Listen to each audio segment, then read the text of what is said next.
Father of our Lord Jesus Christ, for by his great mercy we have been born anew to a living hope through the resurrection of Jesus Christ from the dead. Amen.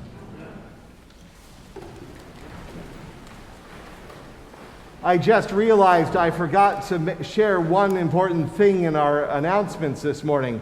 I don't know if you've noticed, but the choir is back.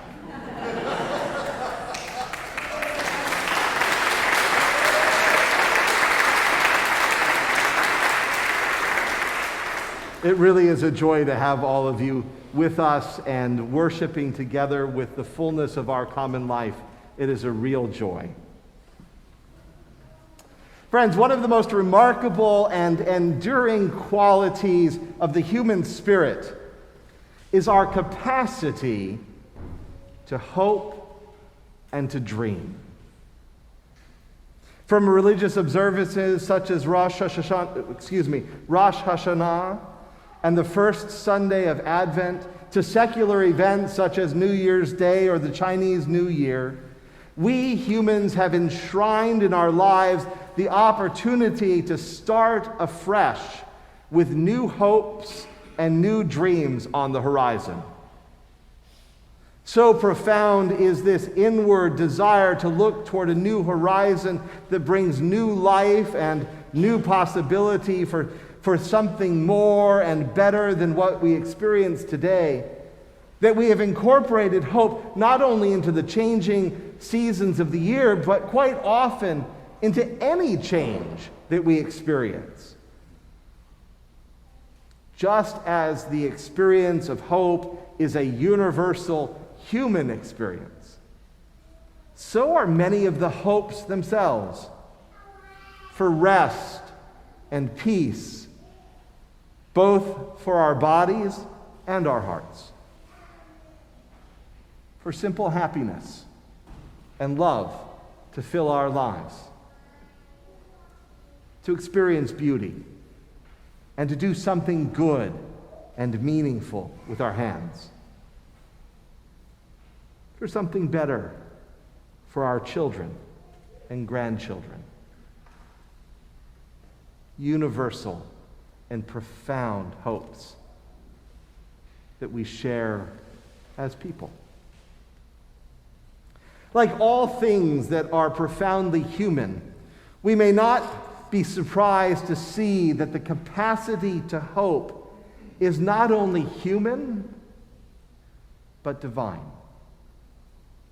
In today's brief passage taken from the introduction to Paul's letter to the Ephesians, Paul reminds us that God, too, harbors hopes and dreams within God's self. He writes,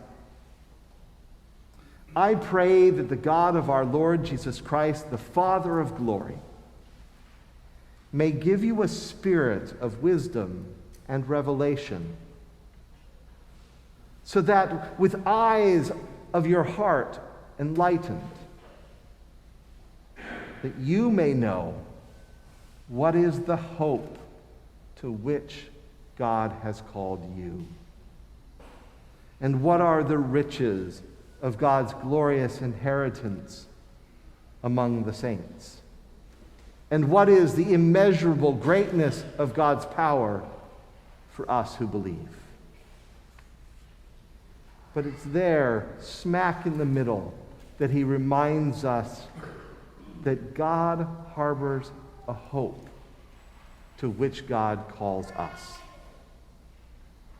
What Paul is getting at here, what he is pointing us to today, is not simply the reality of hope, or to any of the common hopes that we share as humans, but specifically to the concrete, tangible hope of God.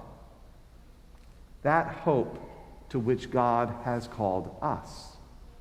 Paul wants the Christian community then and us today to realize, to borrow from Bishop Tutu, that God has a dream for all people, a dream glimpsed through the eyes of the heart, not simply by looking at the world around.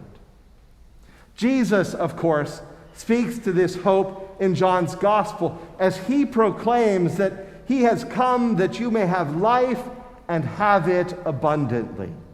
Life, fullness of life, that is at the heart of God's being and the substance of God's hope for all of humanity. So full of life, in fact, is God that it simply emerges from God. There is no doing or molding or building in God. For God, creation is less an act than it is a simple thought emerging from God's being. Because life is God's being. And that life that emerges from God is not an impotent, feeble life, but rather an endless life, a life that expands into more life. Whether it's the cosmos in their courses, hurtling even further at this moment, at every moment, out into new life, into new space and creation. Or the simple human desire to create a family and new life in our most human way. The life that emerges from God is potent, expansive, eternal. What Jesus reveals, however, in his life is that this fullness of life, the abundant human life in particular, isn't found simply in the expanse of our power and might, try as we will. Rather, the abundant human life that Jesus revealed is found in the expanse of our connection and relationship with one another.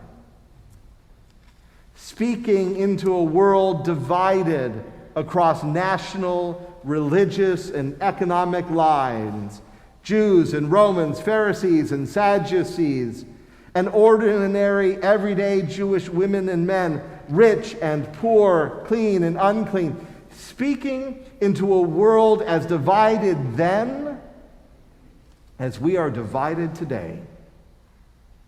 Jesus proclaims that the life and peace we yearn for, and that God yearns for us, that peace which surpasses all understanding, all human understanding, isn't found in nationhood or prosperity,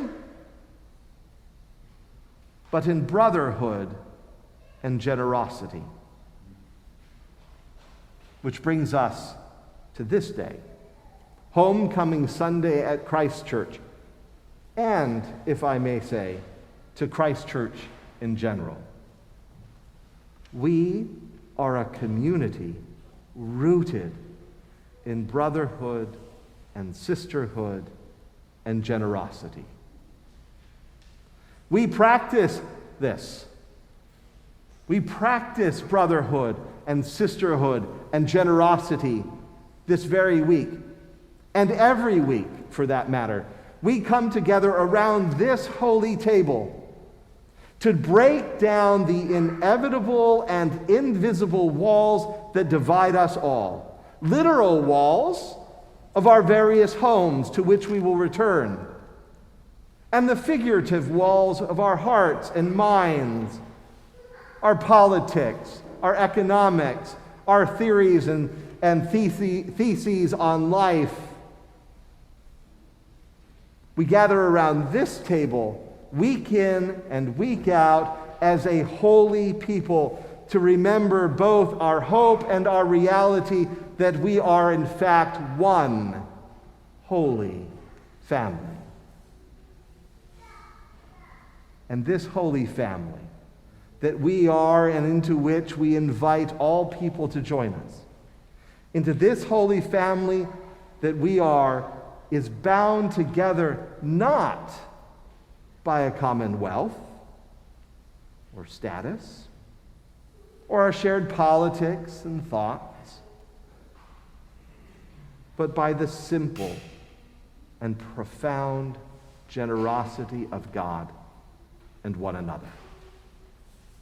The generosity, shall we say, of the heart.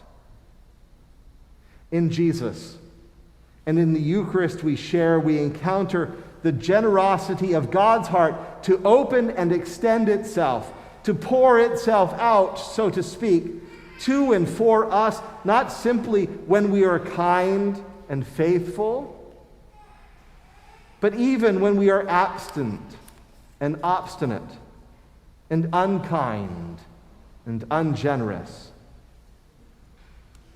Even then, this table generously beckons us home and offers us bread.